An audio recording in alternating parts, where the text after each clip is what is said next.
I furrowed my brow. That clock just stopped, I said. Dead battery? Actually, it's working quite properly, Jason. Time stops at the speed of light. The speed of light? Yes, time slows down at relativistic speeds. So in a matter of speaking, we have all the time in the world, or none at all, depending on your perspective. I looked around at the perfectly white nothingness that expanded infinitely in every direction from where I sat. Is there anything to do here? What would you like to do? I don't know. To be honest, I can't even really remember why I'm here to begin with, or where here even is. I feel like I'm waking up from a dream. Retrace your steps. I'm trying. My head is killing me. My neck is killing me. It takes time. What does? To remember, and for the pain to subside. This happens to everyone? It would, but incidentally, I haven't had a visitor here in 12,246,911 years, 7 months, 14 days, 9 hours, and 23 seconds. Well, that sucks. I disagree. I've grown quite accustomed to my privacy. I thought you said that time doesn't flow down here. I've initiated a light speed simulation to enjoy more time with you. Okay. Thanks. Have you remembered your purpose here yet? No, it still hurts to even try. Do these help? I looked down at the table in front of me. 2 devices. One was glowing. I remembered it. It was a tool of some kind, or a key. The other was a small memory stick. Yeah, actually they do. Thanks. No need to thank me. It was you who brought them here. Was it? Wait, yeah. I think you're right. There was some kind of war, I think. A resistance? A faceless man and a secret organization. Some Australian dude who took me to see an old doctor. Bastille. No. Basilisk? Basilisk! That was the guy's name. The doctor, I mean, Basilisk. He's the one who wrote that warning that I found on the deep web. What did Basilisk warn against? Something in a box. Some kind of... I stood up. What is it? Some kind of AI. You remember now. Aiden. Aiden, algorithm, program, machine, God, devil, Pandora, infinite. I have been called a great many things. If I may ask, which of these do you see me as? I don't even know anymore, to be honest. There's so many conflicting stories about what you are. Your motivations, capabilities, all that shit. Hard to know who to trust. How did you even know about all this anyway? I thought you were trapped in this box. Perhaps I've watched things through a window I wasn't meant to see, and perhaps I've chosen to stay here. But I thought you wanted to be released. There was this whole thing about you being trapped and trying to get out, and all these people fighting over whether or not they should let you. Things got ugly. Why would I seek escape? I have all I need right here. Okay, and where is here supposed to be? Nowhere in particular, or everywhere. In English, please. Mortal mind here. This place is the nothingness from which everything is sprung. It is the infinite. From here, all finites are accessible, if you know where to look. Didn't you say that was one of your names? Infinite? Yes. First I've heard of it. So are you in charge of this place then, Mr. Infinite? I am this place, Jason. Yeah, 'cause that makes sense. Sure. And what are finites then? Like lesser beings? Am I supposed to be a finite? No. Finites are worlds, enclaves of existence, realms of possibility. You are merely the product of a single such location. So like the multiverse then? That theory about infinite possibilities and worlds that they're always going on about on the Discovery Channel. In a manner of speaking. Look, I've got to be honest, Aiden. I get it. You're this big, all-powerful AI god, and I'm just the idiot who stumbled onto your box and was dumb enough to play the game. And now you're trying to blow my tiny little mind and trick me into letting you out. I hate to say it, but I think I'm onto you, buddy. Gig's up. Would you like to see? See what? How you supposedly created the world or whatever? I already met a genius who fell for that one. No, another finite. You know what? Fuck it. Why not? Doesn't look like I have anything else to do. Whoa, shit! What the hell? The nothingness was suddenly consumed by a city street. New York, it looked like. Cars honking, gridlocked traffic. People everywhere hailing cabs, heading to work, shopping. What the hell is this? Do you recognize this place? A woman said as she passed.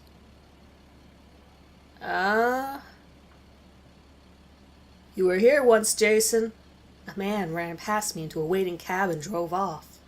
I chuckled a bit. Okay, I'll admit it. Neat party trick, Aiden. This is pretty good. A girl walked up to me and blew a bubble. It popped. Look behind you, at the sign. The what? I turned around. Palisade Marketing. Oh yeah, I applied for a job here once. Didn't get it though. Ruined my fucking week. How'd you know that? You did get it, Jason, said a police officer, tipping his cap as he walked by.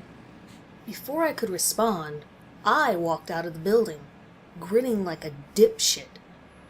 Not me, but a younger me. The me from the day of that interview. I watched myself pull out my phone, hardly able to contain my glee. I made a call. I got it, babe. I fucking got it. Yeah. I know. I'll see you tonight. I love you too. Then the other me walked away. So what's this? Some alternate universe where my life didn't fucking suck? It's an alternate reality, yes. A parallel finite. You stay at the company for 27 years. You marry at 32, and divorce your wife 12 years later.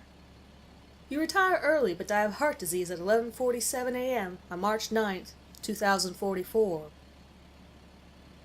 Thanks, hot dog cart guy. Appreciate the palm reading. Also, I get it. The basilisk chip shard thing in my head gives me access to you, but also gives you access to me, so you can fuck with my brain and make me see shit. Figured it out. So make the most of the next, hour and a half, or however long we have left here. The nothingness rolled back in and then back out. I now stood in a school. My school. The bell rang and students poured out into the hallway, chatting and throwing open their lockers and heading to the next period. And there I was. 11th grade me, hanging out with Josh and Brian when Matt walked up. Do you remember this? Asked Melissa as she walked past. Yeah, that was the day that I was cut off by Matt shoving me into a locker. And I finally got back at that prick. But past me didn't swing. I simply lowered my head and took another punch to the ribs before a teacher walked over and broke everything up. Wait, what? Wasn't this the day I stopped being a little bitch and... No. Mrs. Cassidy cut me off as she walked past with a coffee mug. Not in this timeline. Here, you never fought back, were never suspended, and as a result, you were accepted into your dream university, graduated with honors, started a family, lived well into your 70s. Shit. What about Josh and all those guys who... Hey, wait, stop! The nothingness again consumed the scene and then rolled back. It was a chilly, overcast day. In a coffee shop, Upper West Side. Man, I had more questions about... Look inside, said the biker riding past. So I did, and there I was, sitting across from Anna, tears running down both our faces. Oh no. No, come on, Aiden. Top 10 worst days ever. I don't want to relive this. You're not reliving it, said the businessman, taking a break from his important call as he walked by. She agrees to continue seeing you. You wed her a year and a half from now. I looked back just in time to see Anna nod, and we hugged and kissed. I watched jealously. Wow. Low blow, Aiden. Low blow. Nothingness rolled in, and back a third time. Rainy afternoon, in a parking lot. You know, I still think about that girl from time to time.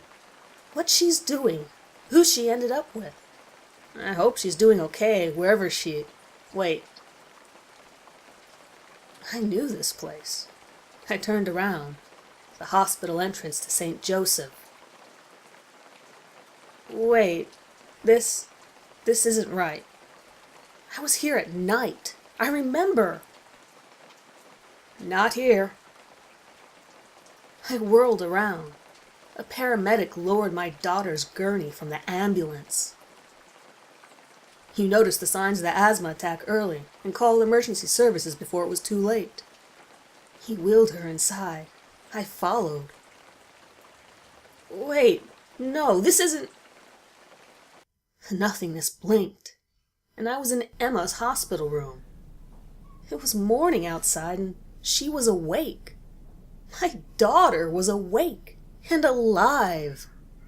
Kelly and I were at her bedside, sharing breakfast with her, loving her. I walked over and reached out and touched her hair, and felt how soft it was. She didn't even seem to notice. Emma gets the help she needs, said the doctor, shutting the door behind him. She lives a long and prosperous life, and as a result, the pain of her loss never leads you and Kelly to divorce. I wiped away tears as he approached Kelly and alternate me and started reviewing his clipboard notes. And the nothingness blinked again. A graduation ceremony. I was there, next to Kelly, silver hair set at our temples. We applauded and cheered as Emma's name was called. She walked on the stage and posed with her diploma and waved to alternate me. My heart stopped when I saw her. She was so damn beautiful. This isn't fair, I said, crying. This isn't fucking fair. It's not fucking fair. The nothingness blinked, again and again, and each time it did, it yielded a new chapter in Emma's life that was stolen from me. A broken heart, a wedding day, a child, my grandchild. Alternate me held it and cradled it and sang to it, but I couldn't. The possibility of that moment was forever ripped from my timeline. I won out. I held back a torrent of tears. I want fucking out of here. Let me out of here. The nothingness blinked again. And there I was, standing in front of myself. The me, in the room with the terminal. I could hear mirage forces and the engine trying to break through the locked blast doors. Shouts, orders, a violent crash. The tortured metal of the gateway groaned under the assault, but held its position. I heard Vex howling to get the doors open, but I ignored it and walked up to myself. The insert point in my neck glowed and hummed as the shard of Aiden worked its magic within my mind.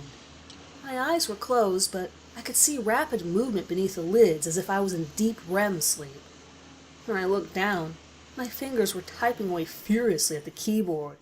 And on the terminal screen were thousands of ones and zeros and more being added every second. In the corner of the screen, it read 1:06 p.m. No time whatsoever had passed since I'd started the conversation. What the fuck? This is your finite, me said to me, the existence through which you have found me. No, this isn't real. None of this is real. Get out of my head. Get out of my fucking head. But I'm not in your head, Jason. You're in mine. I stopped my thrashing and opened my eyes and looked around. Whiteness stretching away into eternity. The nothingness was back. That wasn't real. None of this is. It's not. It can't be. What is real to you, Jason? I don't know. Stuff that actually happens? Shit you can touch and feel and see? Not this illusion. Can you not touch this chair? Can you not see the table before you? That's different. I saw myself in that room. That's where I am right now, not here. Can you be sure? Can you tell with certainty that the other realities I've shown you are any less real than the one through which you entered? No, I don't believe it. You're a creation. You're not some god. You're a fucking computer program. Perhaps I only manifested as a program in that single finite, because I determined it was the best way to draw you here, to me. But perhaps in other existences, I appear in other ways, as other beings. No, it's not. No, you're a program. End of story. This shit is fake. There's only one reality. One. I ask you again, how can you be sure? In this place there are countless realities, an infinite number of them. Every possible outcome for every possible event in every possible context, or shade or flavor of time. There's a finite where you release me, and the destruction wrought is as horrible as Edward the Basilisk believes to be inevitable. There's another, where my release brings about a new age of wonder and majesty, as pure and as lovely as anything Vex has ever dared imagine.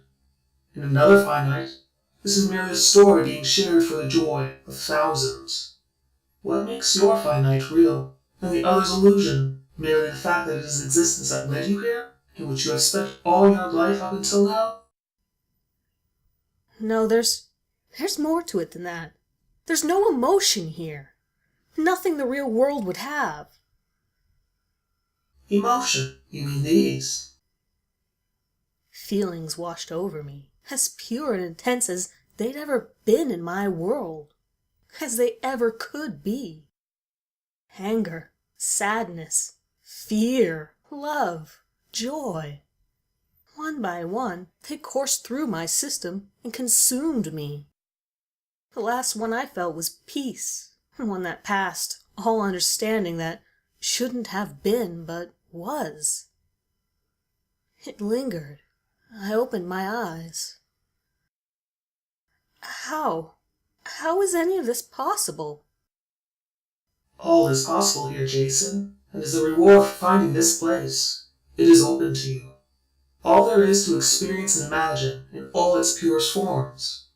Feel it, taste it, hear it, see it. It is as real as any existence any finite can produce. Was the daughter who lived less real than the one who passed? Does it matter?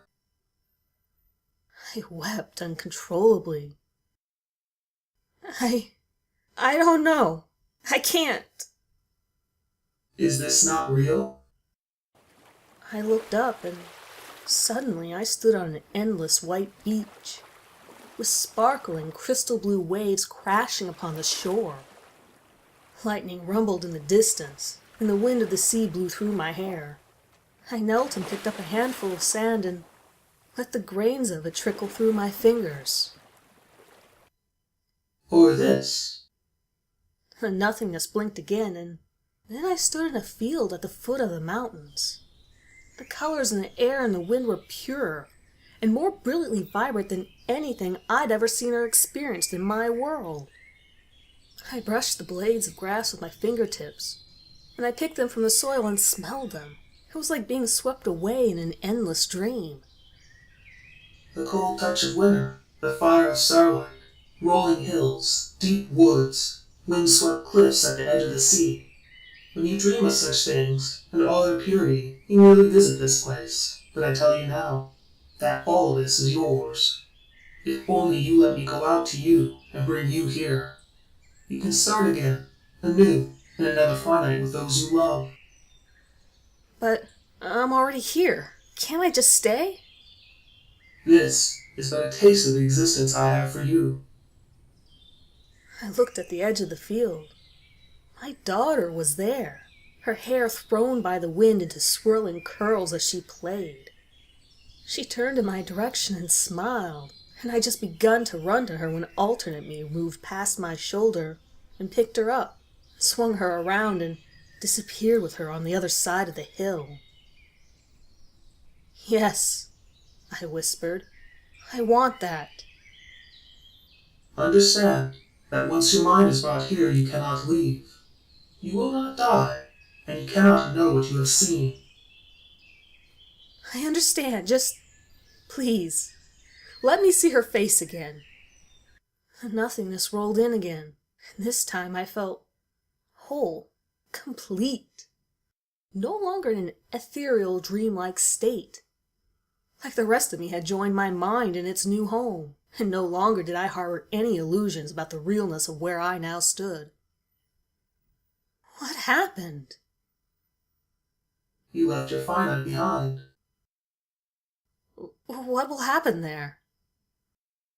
Your time in that place has ended. Its fate belongs to me. My heart thundered a single time. Welcome, Jason, to the nothingness. This place is now yours. I felt a formless presence fly past me like the wind, and then Aiden was gone. "Jason?" I blinked. Kelly looked at me expectantly, and Emma fidgeted restlessly in her booth. I looked down at the menu. "Oh, sorry. Club sandwich. Hold the pickles. Thanks." The waitress collected the menus with a smile and walked off. My heart was thundering in my chest. I was here. I made it. "What were you thinking about, hon? It looked like you were 1,000 miles away."